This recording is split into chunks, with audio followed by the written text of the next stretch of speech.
بسم الله الرحمن الرحيم. صاد والقرآن ذي الذكر بل الذين كفروا في عزة وشقاق كم أهلكنا من قبلهم من قرن فنادوا ولا تحين مناص وعجبوا أن جاءهم منذر منهم وقال الكافرون هذا ساحر كذاب أجعل الآلهة إلها واحدا إن هذا لشيء عجاب وانطلق الملأ منهم أن امشوا واصبروا على آلهتكم إن هذا لشيء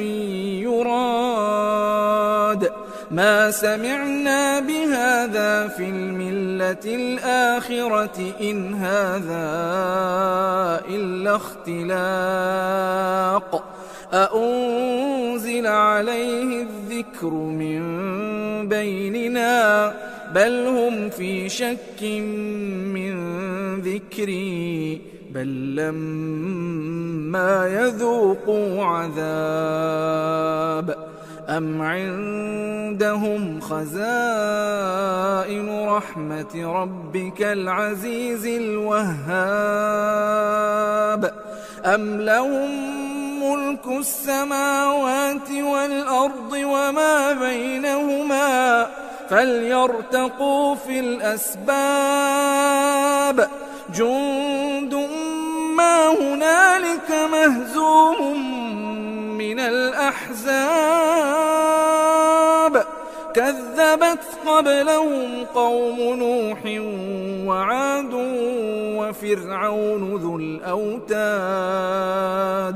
وثمود وقوم لوط وأصحاب الأيكة أولئك الأحزاب إن كل إلا كذب الرسل فحق عقاب وما ينظر هؤلاء إلا صيحة واحدة ما لها من فواق وقالوا ربنا عجل لنا قطنا قبل يوم الحساب اصبر على ما يقولون واذكر عبدنا داود ذا الأيد إنه أواب إنا سخرنا الجبال معه يسبحن بالعشي والإشراق والطير محشورة كل له أواب وشددنا ملكه وآتيناه الحكمة وفصل الخطاب وهل أتاك نبأ الخصم إذ تسوروا المحراب إذ دخلوا على داود ففزع منهم قالوا لا تخف خصمان بغى بعضنا على بعض فاحكم بيننا بالحق ولا تشطط واهدنا إلى سواء الصراط إن هذا أخي له 99 نعجة ولي نعجة واحدة فقال أكفلنيها وعزني في الخطاب قال لقد ظلمك بسؤال نعجتك إلى نعاجه وإن كثيرا من الخلطاء ليبغي بعضهم على بعض إلا الذين آمنوا وعملوا الصالحات وقليل ما هم وظن داود أنما فتناه فاستغفر ربه وخر راكعا وأناب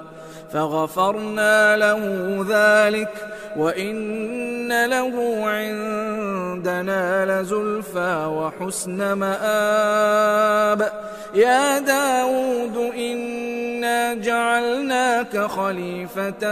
في الأرض فاحكم بين الناس بالحق ولا تتبع الهوى فيضلك عن سبيل الله إن الذين يضلون عن سبيل الله لهم عذاب شديد بما نسوا يوم الحساب وما خلقنا السماء والأرض وما بينهما باطلا ذلك ظن الذين كفروا فويل للذين كفروا من النار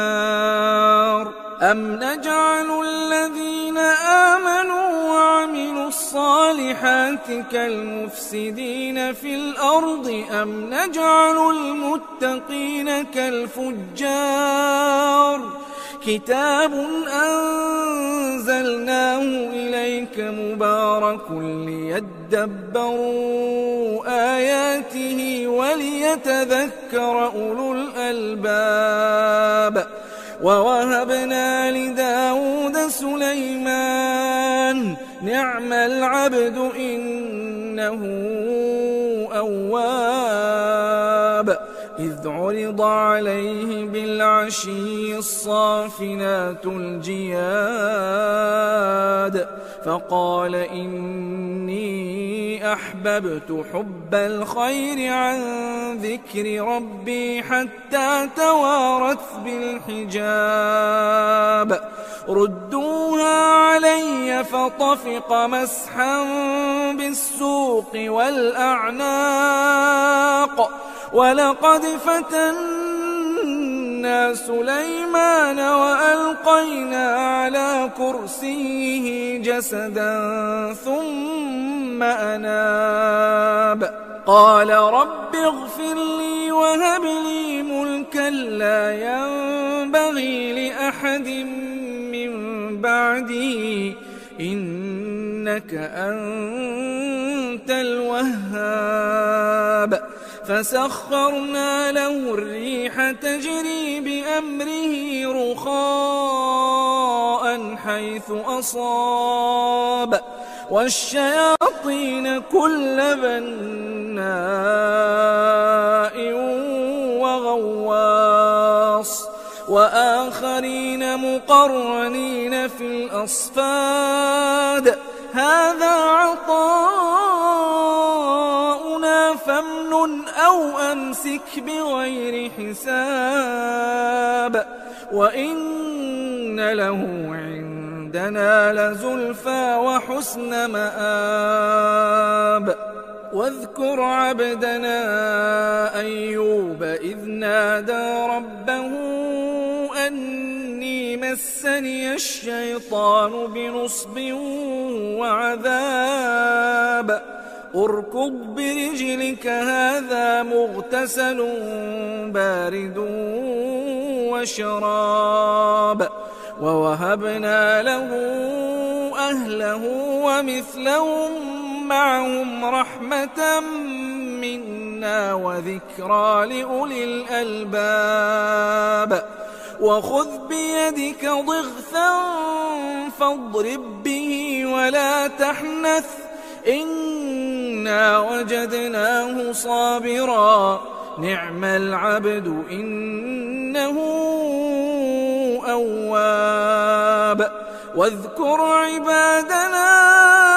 إبراهيم وإسحاق ويعقوب أولي الأيدي والأبصار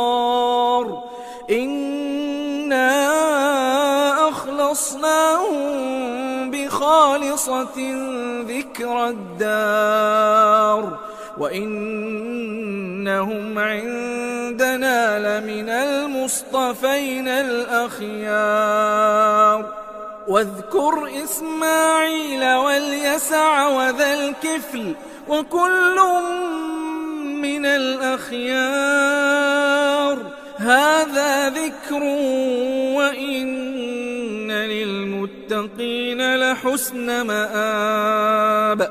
جنات عدن مفتحة لهم الأبواب متكئين فيها يدعون فيها بفاكهة كثيرة وشراب وعندهم قاصرات الطرف أتراب هذا ما توعدون ليوم الحساب إن هذا لرزقنا ما له من نفاد هذا وإن للطاغين لشر مآب جهنم يصلونها فبئس المهاد هذا فليذوقوه حميم وغساق وآخر من شكله أزواج هذا فوج مقتحم معكم لا مرحبا بهم إنهم صالوا النار قالوا بل أنتم لا مرحبا بكم أنتم قدمتموه لنا فبئس القرار قالوا ربنا من قدم لنا هذا فزده عذابا ضعفا في النار وقالوا ما لنا لا نرى رجالا كنا نعدهم من الأشرار أتخذناهم سخريا أم زاغت عنهم الأبصار إن ذلك لحق تخاصم أهل النار قل إنما أنا منذر وما من إله إلا الله الواحد القهار رب السماوات والأرض وما بينهما العزيز الغفار قل هو نبأ عظيم أنتم عنه معرضون ما كان لي من علم بالملأ الأعلى إذ يختصمون إن يوحى إلي إلا أنما أنا نذير مبين إذ قال ربك للملائكة إني خالق بشرا من طين فإذا سويته ونفخت فيه من روحي فقعوا له ساجدين فسجد الملائكة كلهم أجمعون إلا إبليس استكبر وكان من الكافرين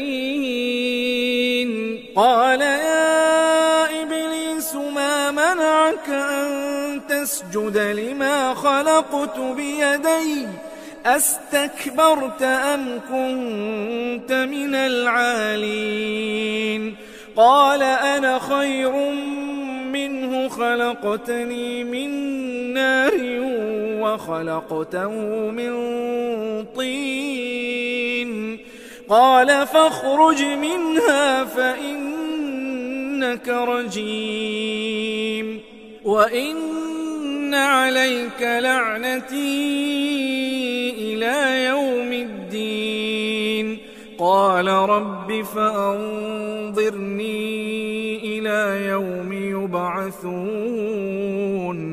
قال فإنك من المنظرين إلى يوم الوقت المعلوم قال فبعزتك لأغوينهم أجمعين إلا عبادك منهم المخلصين قال فالحق والحق أقول لأملأن جهنم منك وممن تبعك منهم أجمعين قل ما أسألكم عليه من أجر وما أنا من المتكلفين إن هو إلا ذكر للعالمين ولتعلمن نبأه بعد حين